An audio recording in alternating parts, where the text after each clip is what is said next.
All right, remember that an apothem is the segment from the center of a regular polygon to the midpoint of a side, and it will always be perpendicular.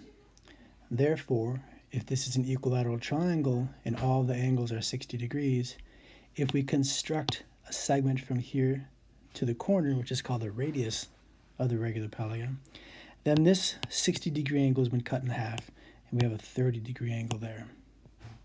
So this is a 30, 60, 90, and the apothem was 2.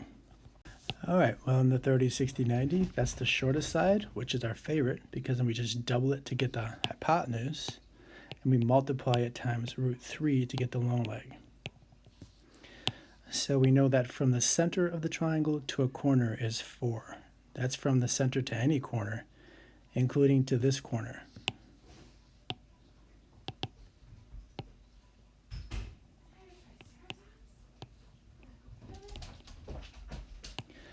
Now we can find the area of this entire triangle.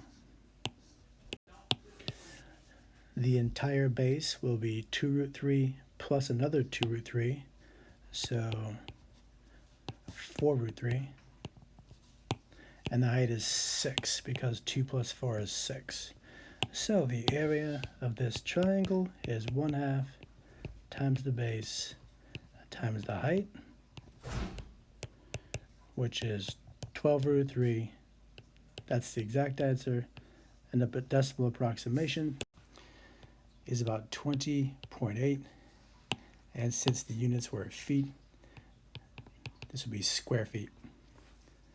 All right, just in case anybody was thinking, could we treat this like the regular hexagon and the regular pentagon, where we say if there's 3 sides, then there'd be 3 triangles, and so the area of the entire regular polygon will be 3 triangles, where each triangle is 1/2 times base times height? And the answer is yeah. You should be able to do it that way, and we'll get the exact same answer as if we treated it as just one big triangle with this base and this height. So for that yellow triangle, the base is 4 root 3 and the height is 2. And 1/2 of 4 is 2, and 2 times 2 is 4. Or 2 times 4 is 8, and 8 times 1/2 is 4. Either way, it's 4 root 3. And then that's for the one yellow triangle, but the overall shape has 3 of those, so we get 12 root 3. So it works both ways.